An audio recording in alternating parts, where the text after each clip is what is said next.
নমস্কাৰ সকলোকে উত্তম Assam YouTube channel আৰু ফেচবুক পেজলৈ শ্ৰদ্ধাৰে আদৰণি জনাইছোঁ। আজি আমি 5 জুনৰ ইণ্টাৰনেশ্যনেল এনভাইৰনমেণ্ট ডেত আমাৰ বিদ্যালয়ত আমি গছ ৰোৱা কাৰ্যসূচী হাতত লৈছোঁ। আমাৰ বিদ্যালয়খন আছে মাজেশ্বৰ ফলিমাৰী 3 ক্লাষ্টাৰত। আমাৰ বিদ্যালয়খনৰ নাম হৈছে মাজেশ্বৰ এমই স্কুল। এতিয়া আমি ছাত্ৰ ছাত্ৰীক লগত লৈ আজি আমাৰ যেটো বৃক্ষৰোপণ কাৰ্যসূচী এটো আমি আৰম্ভ কৰি দিছোঁ আৰু এতিয়া যিমানখিনি আমি পুলি আনিছোঁ হেতু আমি ৰুম। আমি বিগত বছৰবোৰত কমেও আমি 2021-22 পৰা যিবোৰ গছ পুলি ৰুইছিলোঁ এইবোৰ এতিয়া বৰ্তমান বহু ডাঙৰ হৈ গৈছে। এইবিলাক আমাৰ কেমেৰামেন ডাঙৰীয়ে দেখাই দিব। এইফালে দেখাওক।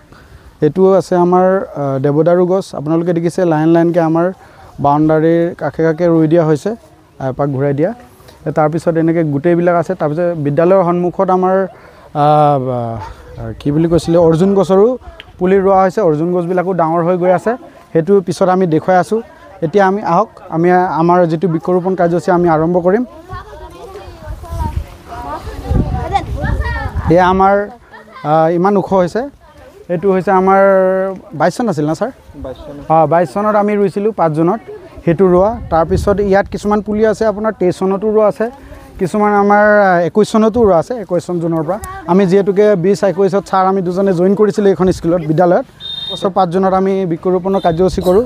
আজিও আমি কিছু নিম গছ, বিশেষকৈ এইবছৰ আমাৰ কাৰ্যসূচীত আছে নিম গছ ৰোৱা, নিম গছ আৰু ফল মূলৰ গছ ৰোৱা। নিম গছ আনিছোঁ, আম গছ আনিছোঁ, মধুৰি আমৰ গছ আছে, আটলাছ গছ আছে, সেইবোৰ ৰুম। এতিয়া প্ৰথম জোপা গছ হৈছে আমাৰ নিম গছ। এইটো মই ৰুওঁ ছাৰ, তাৰপিছত আমাৰ অমৃত ছাৰেও ৰুব। এয়া মই চপা কৰি লৈছিলোঁ। এতিয়া এইটো আমাৰ প্ৰথমটো গছ, আমি নিম গছ ৰুইছোঁ। নিম গছ হৈছে বোলে ঔষধৰ মা দেউতা বুলি ক'ব লাগিব ছায়েন্সৰ মতে, যে যিকোনো বেমাৰত, বিশেষকৈ আমাৰ ছালৰ ৰোগত, আমাৰ শৰীৰৰ যিকোনো বেক্টেৰিয়া ভাইৰাছবিলাকক চপা কৰি ৰাখিবৰ কাৰণে নিম গছবোৰ খুব ভাল। সেইটো কাৰণে আপোনালোকে ঘৰৰ চাৰিওফালে নিম গছ ৰোৱাৰ ব্যৱস্থা কৰিব। নিম গছটো ইমানেই ভাল যে আপোনাৰ ঘৰৰ চাৰিওফালে যদি ৰুই থোৱা থাকে, বেয়া বায়ুমণ্ডলত অহা যিবিলাক ভাইৰাছ বেক্টেৰিয়াবিলাকে আপোনালোকক এফেক্ট কৰিব নোৱাৰিব। সেইকাৰণে আজিৰ দিনটোত বিশেষকৈ আপোনালোকে ৰোৱাৰ ব্যৱস্থা কৰিব। বেলেগ দিনততো আপোনালোকে নিজৰ কামত ব্যস্ত হৈ থাকে। আজিৰ দিনটো আমাৰ কাৰণে, মানৱ সমাজৰ কাৰণে আটাইতকৈ গুৰুত্বপূৰ্ণ দিন। আজিৰ দিনটোত যেনে তেনে হ'লেও আমি এজোপা হ'লেও গছ ৰুব লাগে। আমাৰ চৰকাৰে বা আমাৰ ইণ্টাৰনেশ্যনেল যিটো অৰ্গেনাইজেশ্যনবিলাকে কোৱা মতেতো আমি যদি এডাল গছ কাটি দিওঁ তেনেহ'লে আমি 5ডাল গছ ৰুব লাগে, হয়নে না ছাৰ? সেইটোৰ কাৰণে এজোপা হ'লেওতো গছ ৰোৱাৰ ব্যৱস্থা কৰিব লাগে। আমি আজি 20-30 জোপামান গছ ৰোৱাৰ ব্যৱস্থা কৰি আছোঁ। মানৱ সমাজ জীয়াই থাকিবলৈ হ'লে বা জীৱ জীয়াই থাকিবলৈ হ'লে পৃথিৱীত গছ জীয়াই থাকিব লাগিব। সেইটোৰ কাৰণে আপোনালোকেও ৰুৱক, তাৰে কামনা কৰিছোঁ। ঠিক আছে। এতিয়া 3 নম্বৰ জোপা গছ আমাৰ বিদ্যালয়ৰ সন্মানীয় প্ৰধান শিক্ষক মহোদয় ডাঙৰীয়াক ৰুব দিছোঁ। ছাৰ লগাওক। ছাৰে ফল গছ লগাইছে। সেইটো আমি অসমীয়াত আটলাছ বুলি কওঁ। আপোনালোকৰ ভাষাত কি কয় ছাৰ? নোলা ফল বুলি লোৱাৰ আছামৰ মানুহে নোলা ফল বুলি কয়, আমাৰ আপাৰ আছামত এই আটলাছ বুলি কয়। দেখা যাওক হেডছাৰে ৰোৱা, অমৃতচাৰে ৰোৱা, পেগুচাৰে ৰোৱা কোনটো আগতে বেছি ওখ হয় আৰু কাৰটো বেছি মানে জল্দি ওখ হ'ব আৰু ফল ধৰিব আৰু কাৰটো বাচি যায়। তোমালোকে আৰু দায়িত্ব এইটো চোৱা, বুজি পাইছে না? পানী আমাৰ 4ৰ্থটো গছ এতিয়া আমাৰ বিদ্যালয়ৰ ছাত্ৰৰ লগতে আমাৰ বিদ্যালয়ৰ নৱনিযুক্ত পিয়নজনে ৰুব। এইটো আম গছ। এওঁলোক ছাত্ৰ ছাত্ৰী আৰু আপোনাৰ আমাৰ পিয়নজনৰ নামত এইজোপা গছ। এতিয়া এওঁলোকে কিমান জল্দি এইটো ডাঙৰ কৰাব পাৰে, ডাঙৰ দীঘল কৰাব পাৰে আৰু আমাক আমটো খুৱাব পাৰে, ফল খুৱাব পাৰে, তালৈ অপেক্ষা থাকিল। তোমালোকে এইটো ভালকৈ আপডাল কৰিবা, পানী চানী দি থাকিবা, হ'ব? এইটো তোমালোকৰ নামত, বুজি পাইছা নাই? বুজি পাইছা? তোমালোকৰ নামত এইটো ৰোৱা হৈছে, তোমালোকৰ গছ এইটো। তাৰপিছত এই বাকীবিলাক আমাৰ নামত চবৰে গছ। ৰাষ্ট্ৰীয় ফল লগাইছে আমাৰ 5 নম্বৰ জোপা গছ আমাৰ বিদ্যালয়ৰ ছাত্ৰীসকলে ৰুব। মই এইটোত একচুৱেলি 3 জোপা একেলগে ৰুব দিছোঁ, যিহেতুকে গছবোৰ সৰু হৈ আছে। এতিয়া ৰুই মেলি ইয়াতে আমি পিছত ডাঙৰ হ'লে আমি ভাগ কৰি ৰুমগৈ। এইটো তুমি লোৱা, এইটো মিলোৱা একেলগে, এই অকণমান চাইডে ৰুই দিবা।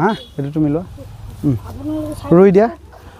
এইটো জেগাত এটা, এইটো জেগাত এটা ৰুই দিয়া। এইটো অকণমান এনেকৈ থিয় হ'ব দিয়া এনেকৈ থিয় হ'ব দিয়া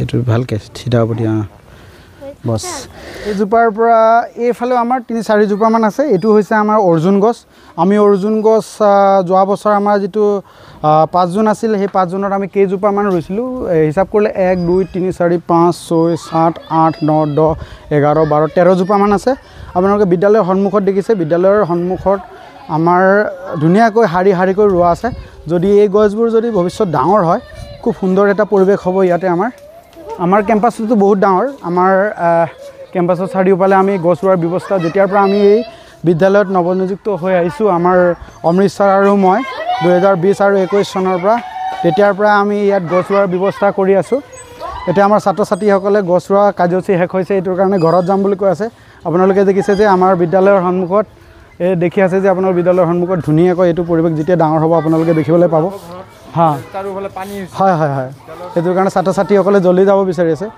আমি নিজৰ প্ৰচেষ্টাৰে ৰোৱা যিবিলাক গছ আছিল এইটো আপুনি চাওক এইটো আমাৰ 21 চনত আছিল না ছাৰ 21 চনৰ 5 জুনত ইমান ডাঙৰ হৈ গৈছে আমাৰ 3 বছৰত আপোনালোকক দেখাবলৈ পাই আমি সুখী হৈছোঁ আমাৰ এইটো অফিচ ৰুমৰ সন্মুখত আমাৰ 4 জোপামান আমাৰ দেৱদাৰু গছ আছে ইমান ধুনীয়াকৈ ডাঙৰ হৈছে আৰু 2-3 বছৰ পিছতে আমাৰ সেইটো ধুনীয়াকৈ কলম কাটি ধুনীয়াকৈ সজাব পৰা হ'ব আৰু এইখিনিতে আমি কি ৰুইছিলোঁ ছাৰ এইটো আপোনাৰ ৰাধাচূড়া আছিল ৰাধাচূড়া মৰি থাকিলে কৃষ্ণচূড়াটো ডাঙৰ হৈছিল কিন্তু এইটো সিদিনা ধুমুহাত ভাঙিছিল নেকি সিদিনা ধুমুহাত ভাঙিল এতিয়া চাওঁ কিবা হৈছে এতিয়া কিন্তু আমি কলম কাটি দিছিলোঁ এতিয়া পুলি অকণমান উঠিছে ছাৰ অকণমান পুলি উঠিছে এতিয়া কি হয় যদি বাচিলেতো ভাল নহ'লে ইমানমান ওখ হৈছিল মানুহতকৈ বেছি ডাঙৰ হৈ গৈছিলে আজি আমাৰ বিদ্যালয়ৰ যিটো বৃক্ষৰোপণ কাৰ্যসূচী 5 জুন হিচাপে ইমানতে আমি সামৰণি মাৰিছোঁ আৰু আপোনালোকক হাতযোৰ কৰি প্ৰণাম জনাইছোঁ মোৰ যিসকল দৰ্শক আছে দৰ্শকসকলক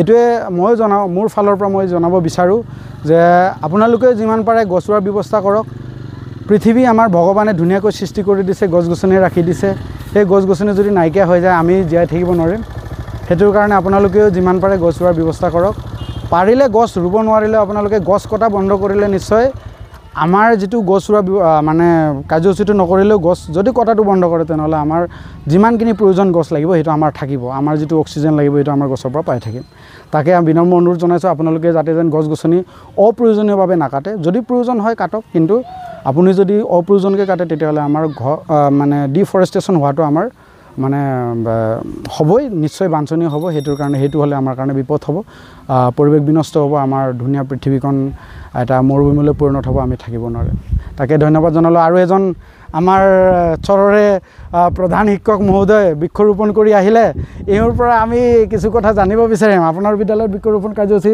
কৰিছে সফলভাৱে সমাপ্তি ঘটিছে হয় 5টা গছ পুলি ৰুলোঁ হয় পৰিৱেশ দিৱসৰ দিনা হয় আপোনাৰ নিম পুলি এখন ৰুইছোঁ 2222 নং কাটলাবাৰী পাৰ্ট 4 LP স্কুল হয় চবকে আমি চবকে আমি জনাবলৈ পাই সুখী হৈছোঁ আমি হৈছে বহু দূৰৰ পৰা অহা শিক্ষক আমি মাজৰ চৰতে মিলিজুলি থাকোঁ আৰু আমাৰ এইবছৰ আমাৰ যিটো সিদ্ধান্ত আছিল যে আমি আমাৰ বিদ্যালয়সমূহত বিশেষকৈ নিম গছ ৰুম নিম গছ যিহেতুকে আমাৰ বৈজ্ঞানিকভাৱেও আমি যদি আমাৰ বিজ্ঞান ME LP স্কুলবিলাকত যিবিলাক পৰিৱেশ বা বিজ্ঞানবিলাকত যিবিলাক কিতাপ আছে তাৰ আমাৰ লিখা আছে নিম গছ যদি আমি আমাৰ ঘৰৰ চাৰিওফালে যদি ৰুব পাৰোঁ তেনেহ'লে আমাৰ বায়ুত অহা যিবিলাক বেয়া বেক্টেৰিয়া ভাইৰাছবিলাকে আমাৰ সংস্পৰ্শত আহিবৰ কাৰণে বৰ কঠিন পায় এওঁলোকে তাতে মৰি যায় নিম গছে মাৰি দিয়ে সেইটোৰ কাৰণে আমি সেইটোৰ পৰিকল্পনা কৰি আমি সফল হৈছোঁ বুলি ভাবিছোঁ যদি ভাল হৈ থাকে গছবোৰ যদি ওখ হয় নেক্সট বছৰ আপোনালোকক নিশ্চয় দেখুৱাম আৰু মই সেই ছাৰৰ স্কুলতো গৈ আছোঁ এদিন ছাৰৰ এই বিদ্যালয়ৰ যিটো প্ৰাংগণ ছাৰে যেতিয়াৰ পৰা স্কুলত আছে